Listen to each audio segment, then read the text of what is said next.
Bom, boa tarde a todos.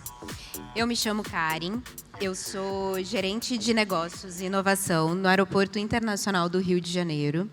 Eu sou mãe do Matheus, eu sou praticante de yoga, formada em engenharia, tenho MBA em gestão de negócios e também especialização em gestão de produtos e analytics.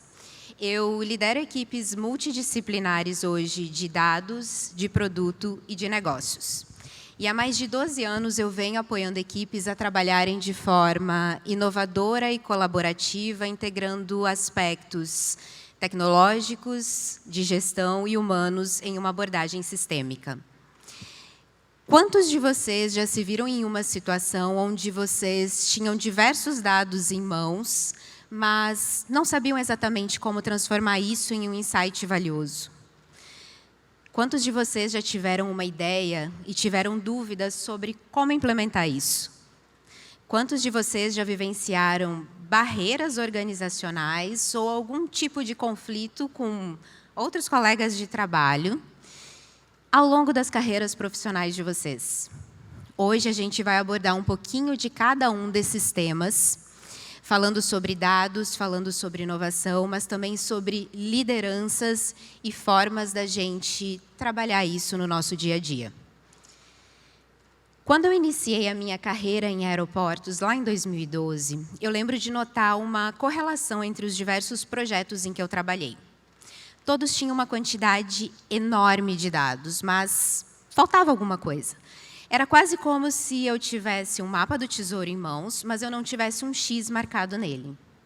E com o passar do tempo, eu comecei a perceber que era muito mais do que os dados em si. Era sobre o que a gente fazia com essas informações e, mais importante do que isso, como as equipes se relacionavam para que a gente chegasse no X do mapa do tesouro. Então, qual será o segredo por trás da inovação e da transformação digital nas empresas?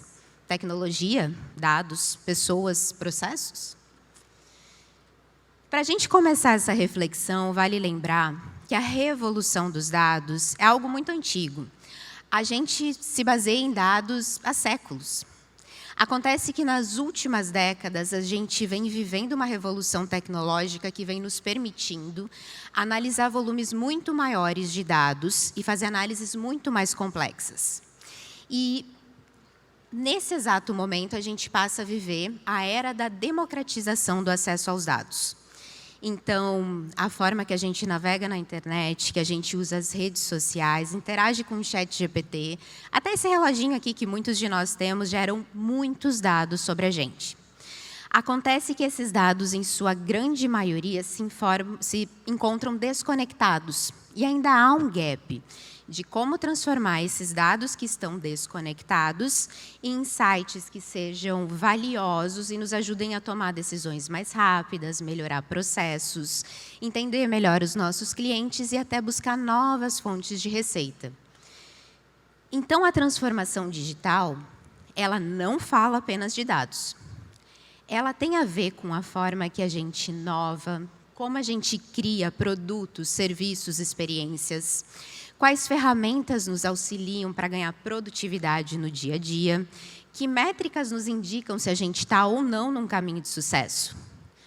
Quão diversa e colaborativa é a nossa equipe, porque isso nos ajuda a trazer soluções que resolvem problemas no dia a dia. Então, a gente começa a falar de gestão de dados. E uma gestão eficaz dos dados, ela impulsiona decisões empresariais mais assertivas e confiáveis. E não existe um único caminho para isso.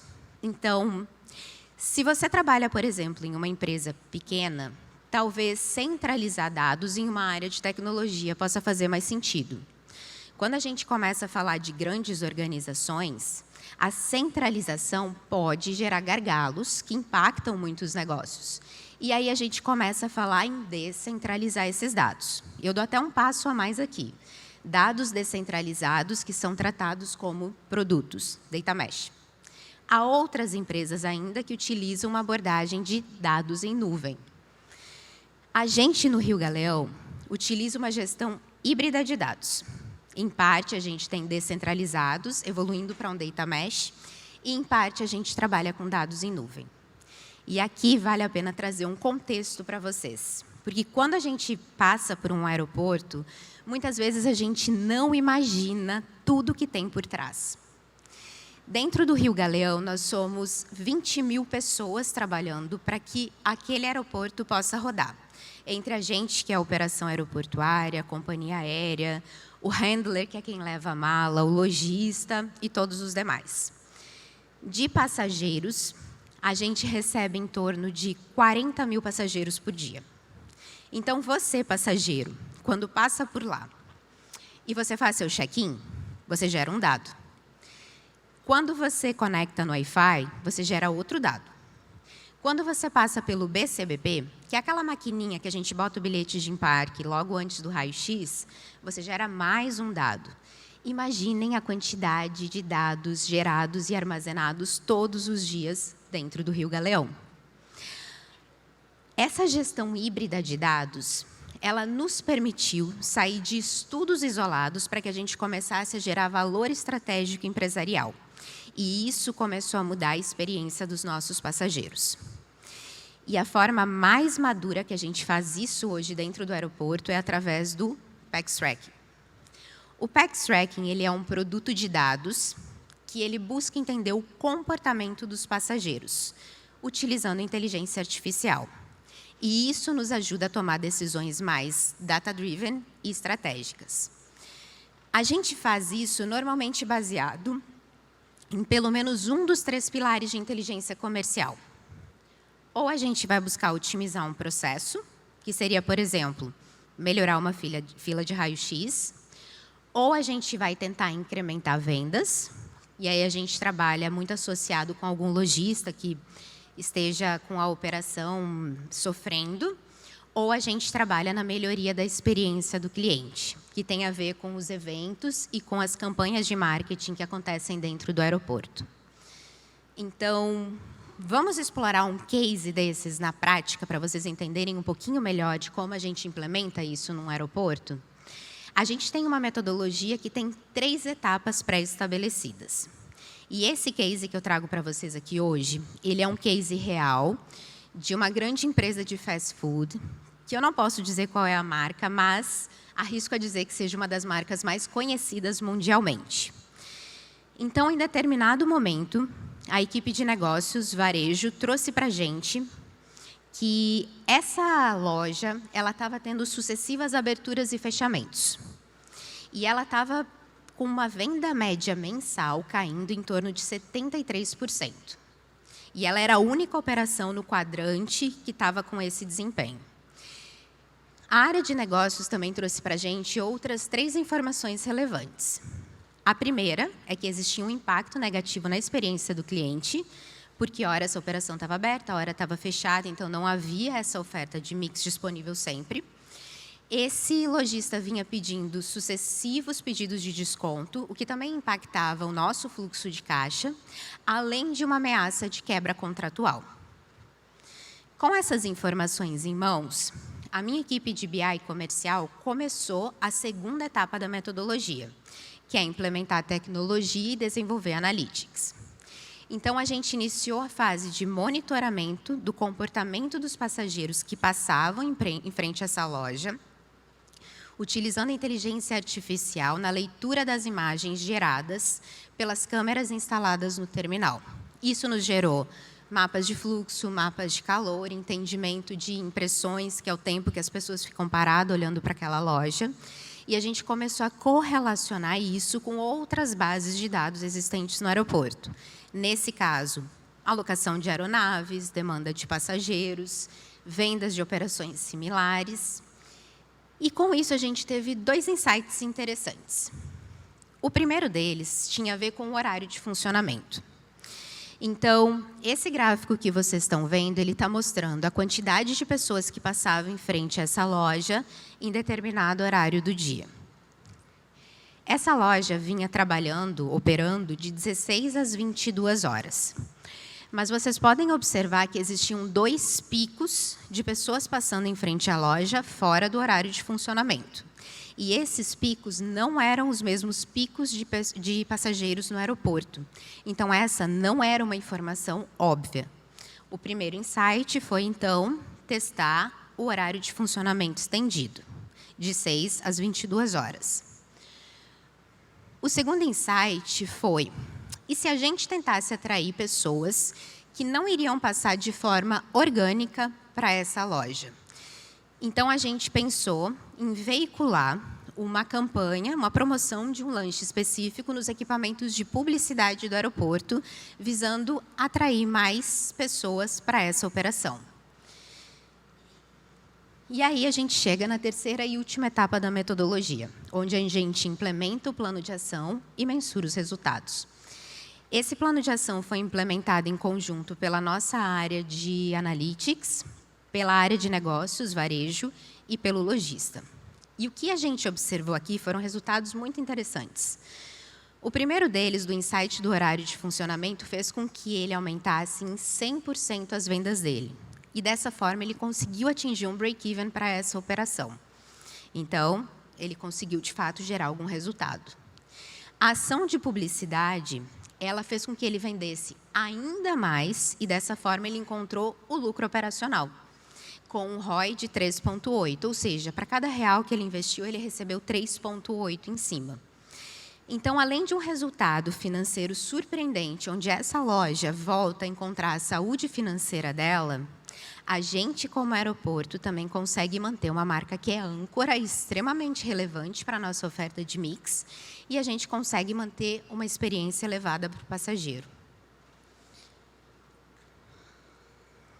Uma das perguntas que mais me fazem no dia a dia é como transformar uma inovação que surgiu a partir dos dados para algo que gere valor contínuo. E, na minha experiência, isso tem a ver com a gente parar de fazer análises isoladas e a gente começar a pensar em como a gente escala isso dentro das nossas organizações.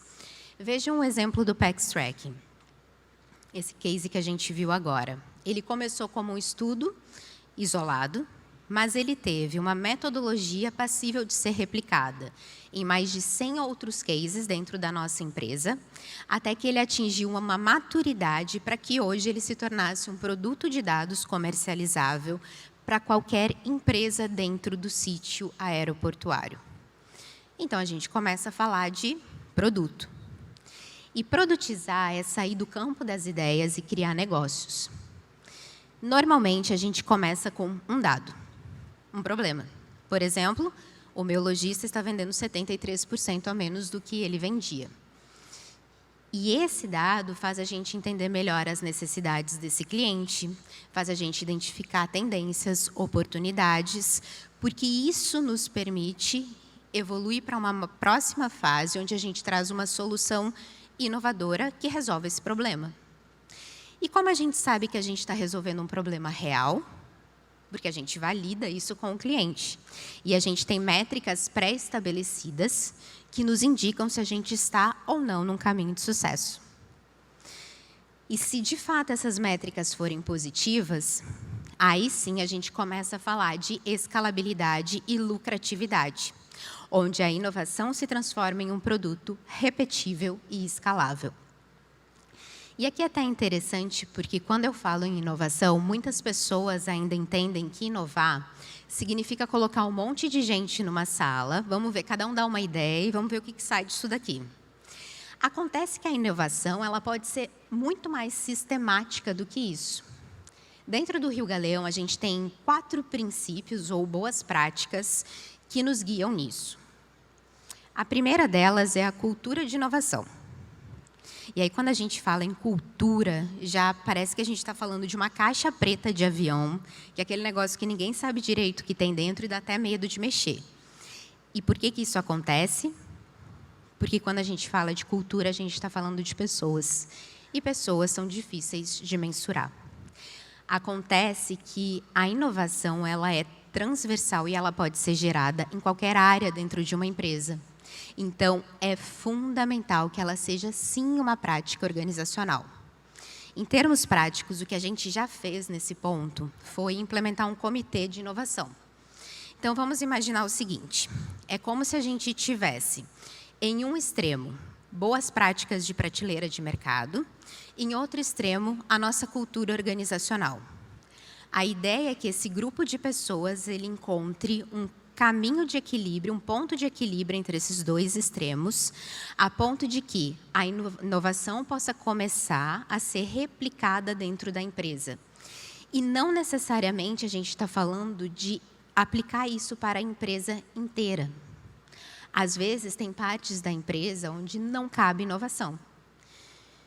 Dentro de um aeroporto, por exemplo, a gente tem áreas em que a gente não pode errar de jeito nenhum. Não dá para inovar. Se a gente tenta inovar e erra numa área de segurança, por exemplo, isso pode significar tráfico de armas, de pessoas, de drogas. Então, talvez não seja nesse espaço que a gente vai entrar com a inovação. Mas existem, sim, várias outras alternativas que podem ser exploradas, como é o caso do que a gente vem trabalhando com projetos de dados e de digitalização da experiência dos passageiros. Para que esse tipo de comitê dê certo, para que esse grupo de pessoas possa perseverar, é importante que a gente tenha pessoas com as competências certas. E essas habilidades, normalmente, são habilidades empreendedoras. Então, a gente começa a falar de intraempreendedorismo, que é empreender dentro de uma empresa. Essas pessoas, elas também precisam ser colocadas no centro da estratégia.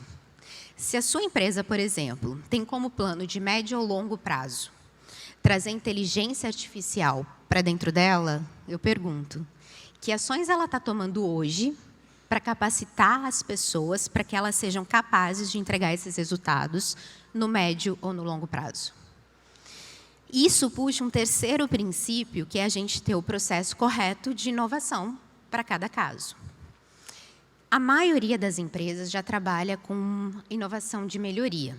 É o que a gente já faz no nosso dia a dia. A gente está sempre buscando melhorar, a gente está sempre buscando uma produtividade extra. Mas, quando a gente fala de inovação de disrupção, a maioria das empresas não tem um processo bem definido para isso. Mas a maioria delas quer ter isso. Tem um gap aqui, concordam? E aí, o que começa a acontecer no dia a dia? A gente incentiva para que alguns integrantes tentem fazer isso, só que isso começa a gerar uma competição por recursos dentro da empresa. Recursos de tempo, recursos financeiros, recursos de pessoas. E isso gera um caos organizacional de muito estresse. E isso não é positivo. Então, se a gente puxa o exemplo do comitê, e a gente define que esse comitê só trabalha com inovação de melhoria, a gente já subentende que num curto e no médio prazo já é factível de entregar resultados. Se esse comitê vai trabalhar com inovação de disrupção, a literatura sugere que os resultados eles vão chegar entre 5 e 10 anos. Será que o C-Level está disposto a patrocinar isso? Será que o RH tem as métricas necessárias para avaliar uma possível entrega de resultados futuro? E aí a gente puxa um último ponto, que é o monitoramento de mercado, onde a gente fica atento a como o nosso setor está evoluindo, que outros setores impactam o nosso setor, o que os nossos concorrentes estão fazendo, que ferramentas nos ajudam a ter mais produtividade no dia a dia. Open Innovation também, por que não buscar parcerias? Dentro da minha equipe, a gente costuma falar que a gente busca aprender rápido para se ajustar constantemente e ser competitivo em um mundo acelerado. E a gente faz isso em 3 etapas. Primeiro, a gente cria, para depois desenvolver, para depois poder crescer. Quando a gente fala em criar, a gente está olhando para um problema de negócio. Porque se esse problema ele for bem estabelecido, isso nos permite desenvolver uma solução que resolva um problema real, e isso vai nos permitir crescer no futuro.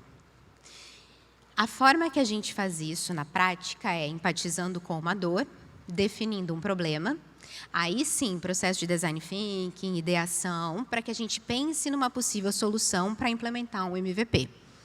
Esse MVP, ele é planejado, lançado e testado com métricas muito claras. E se os resultados forem positivos, aí sim a gente implementa um produto, opera essa experiência e monitora os resultados. O Galeon é um exemplo vivo disso tudo que a gente falou até agora. Para quem ainda não conhece, o Galeon ele é o primeiro marketplace em aeroportos do Brasil e ele é pioneiro na indústria de aviação mundial. Ele é a nossa plataforma de serviços online. E ele oferece experiências desde o melhor custo-benefício até a experiência de mais alto luxo.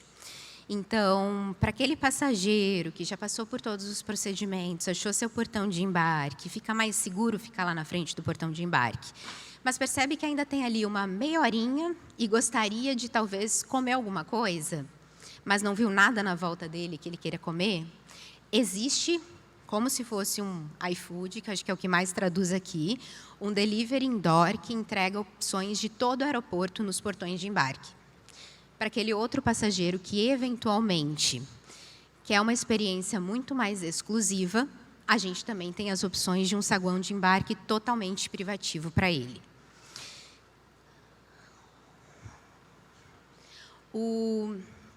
Tem mais um ponto aqui, antes de passar, que talvez os 3 pontos que mais tenham feito o Galeon alcançar o sucesso que ele está alcançando agora tenham sido: o primeiro, uma cultura data-driven e colaborativa, porque a gente toma decisões muito baseadas em dados e a gente toma muito cuidado para não se apaixonar pelas nossas hipóteses pessoais. A gente também tem responsabilidades e metas muito claras que são alinhadas com um propósito de negócio. A gente tem processos muito bem definidos, trabalhamos com inovação de melhoria, mas a disrupção também é patrocinada pelo nosso C-Level e pelo acionista. E a gente tem pessoas no centro da estratégia, os talentos certos no local certo. E essa plataforma ela também tem apoiado a comunidade aeroportuária, porque a gente tem gigantes lá dentro, mas a gente também tem lojistas pequenininhos. E esses pequenininhos talvez nunca teriam a oportunidade de entrar num ambiente desse se não fosse o Galeon. Isso também facilita muito a jornada do viajante, porque ela passa a ser digitalizada. E um fator que nos surpreendeu e que tem sido muito positivo é que a gente também tem interagido muito com o trade de turismo da cidade do Rio. Então, agências consolidadoras, operadoras, a gente tem colocado eles num contato muito interessante com as pessoas que visitam a cidade. E tem visto várias oportunidades, tanto para passageiros quanto para empresas dentro desse contexto. Vamos entender um pouquinho da evolução do Galeon? Março de 2020, pandemia. Todos os aeroportos do mundo fecharam. A gente sabe bem o quão complexo foi esse momento. Mais ou menos um ano depois, a gente começou a notar que os passageiros voltaram a viajar por lazer. Mas muitos deles tinham muito medo desse ambiente de aeroporto.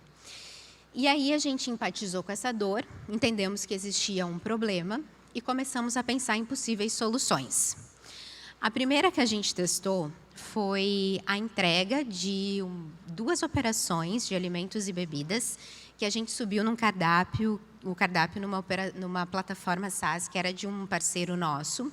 E a gente testou a entrega desses alimentos em um portão de embarque na área restrita doméstica. No primeiro mês, a gente vendeu R$ 67. No segundo mês, R$ 103. E não mudou muito dali para frente. Foi um desastre total o nosso primeiro teste.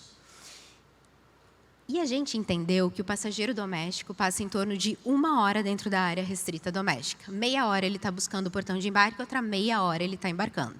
Esse não é o nosso cliente. Não o cliente do Galeon. Mais ou menos 1 ano depois, a gente faz um novo teste, agora na área restrita internacional, entrega em quase todos os portões de embarque, um pouquinho mais de oferta de varejo, e usando um chatbot humanizado. E aí, o que a gente percebe? Que esse MVP foi um sucesso total, muita gente utilizando. Então, tinha um pouquinho do fato de que muitos estrangeiros estão nessa área, e eles talvez são mais acostumados com isso. Existe o fato de que o passageiro internacional ele fica o dobro do tempo numa área restrita, então em torno de 2 horas, além de ser mais propenso ao consumo, por uma questão de voo longo. E a gente começa a falar de uma quebra de barreiras na indústria aeroportuária mundial, porque pela primeira vez a gente tem alimentos e bebidas cruzando entre áreas restritas e áreas públicas. E talvez vocês até me perguntem, poxa, Karen, mas vocês levaram 1 ano quase para perceber isso e fazer esse novo teste? Não, a gente percebeu isso antes. Mas a gente também entendeu que a nossa estrutura ela era tradicional demais para que a gente conseguisse trabalhar metodologias ágeis dentro dela. Então, a gente foi a mercado e a gente fez uma parceria com uma startup que pôde nos trazer expertise de produto e também nos ajudar a implementar essas metodologias dentro da empresa. Quase 1 ano depois, 2023, a gente já tem uma plataforma customizada, que é um site responsivo, que simula um aplicativo, até porque ninguém quer ficar baixando aplicativo em um aeroporto. A gente já tem a maturidade do delivery e, em paralelo, a gente começa a testar o MVP de outros 3 serviços: sala VIP, estacionamento e táxi. Com isso, a gente começa a estruturar melhor os nossos processos internos, buscando uma melhoria do nível de serviço. E hoje, a gente já tem negócios digitais autossuficientes que impactam a vida de muitas pessoas.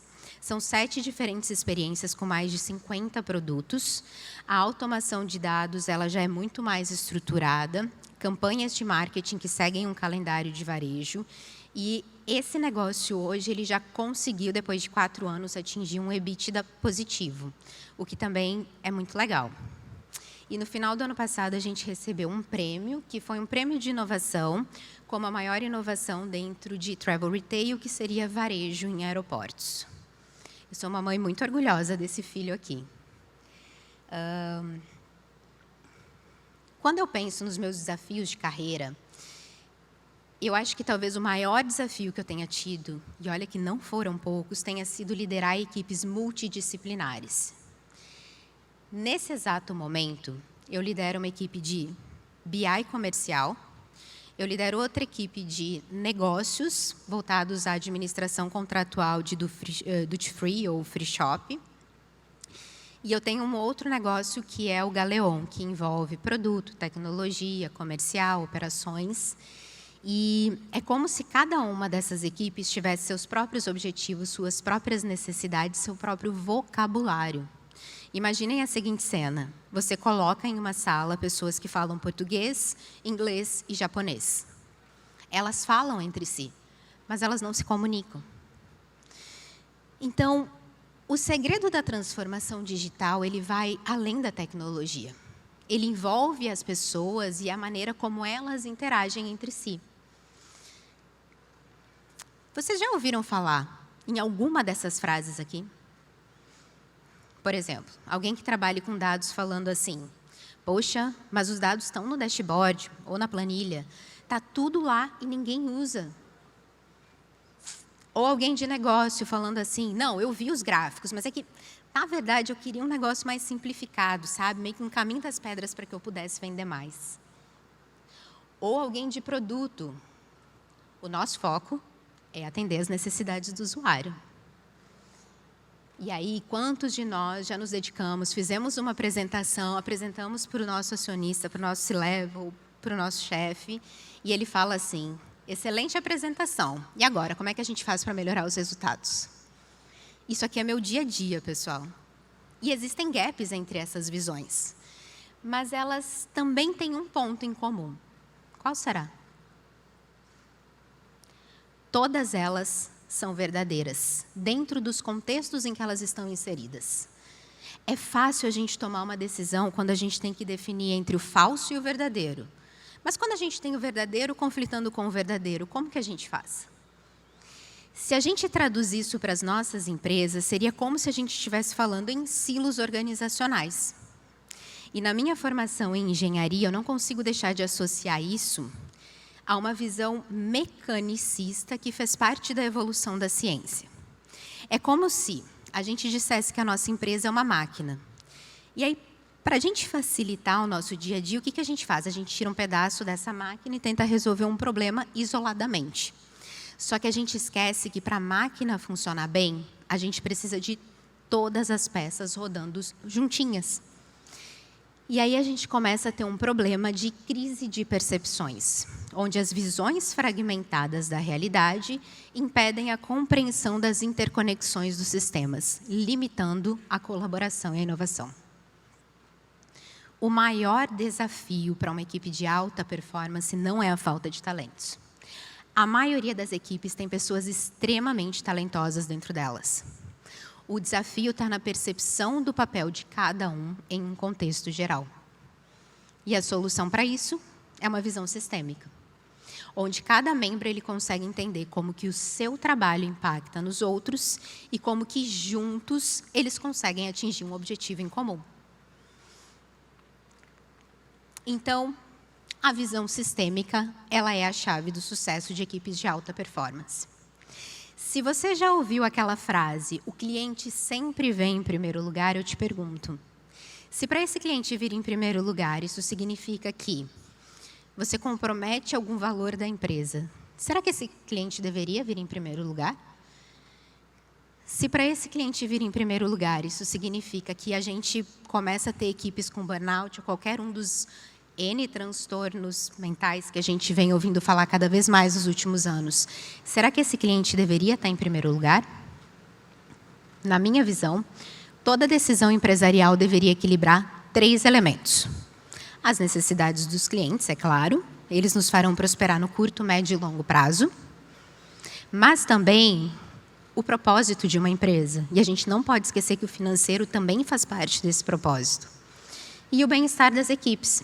No final do dia, são elas quem vão nos fazer atender as necessidades dos clientes e fazer com que a nossa empresa prospere. Aqui a gente começa a falar de negócios realmente sustentáveis. E aí, a forma como as pessoas e as empresas se relacionam definem os seus resultados. O que a gente pratica muito lá dentro do Rio Galeão é, em primeiro lugar, engajamento e planejamento. Então, a gente tenta unir os objetivos individuais de cada um com as metas da equipe, com o propósito do negócio. E a gente cria metas claras e acompanha essa evolução ao longo do tempo, porque as coisas também mudam ao longo do tempo. Não tem como falar sobre essa forma de interação sem falar em liderança consciente. A gente está consciente do que acontece aqui dentro, entender nossos gatilhos, entender nossos limites, mas também ter a sensibilidade para entender o que acontece nos contextos ao nosso redor. Isso nos ajuda a gerar ambientes que são mais saudáveis, seguros e produtivos. E há inúmeros estudos falando que a segurança psicológica é o fator número 1 para uma equipe de alta performance. A alocação de talentos também. O talento certo no lugar certo.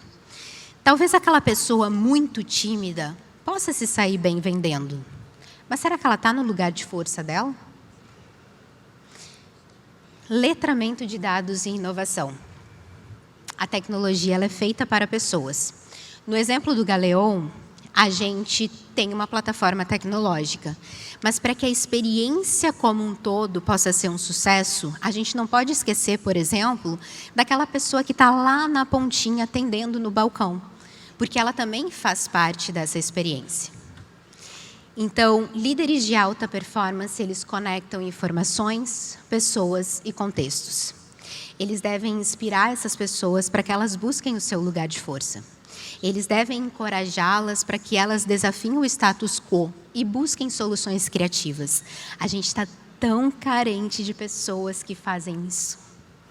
Eles devem guiá-las para que elas se conectem com um contexto maior. Porque quando essas pessoas se unem como equipes, com uma visão clara e com um propósito, elas não entregam apenas resultados. Elas criam um futuro e elas impactam vidas. E vocês, estão prontos para liderar essa transformação? Muito obrigada.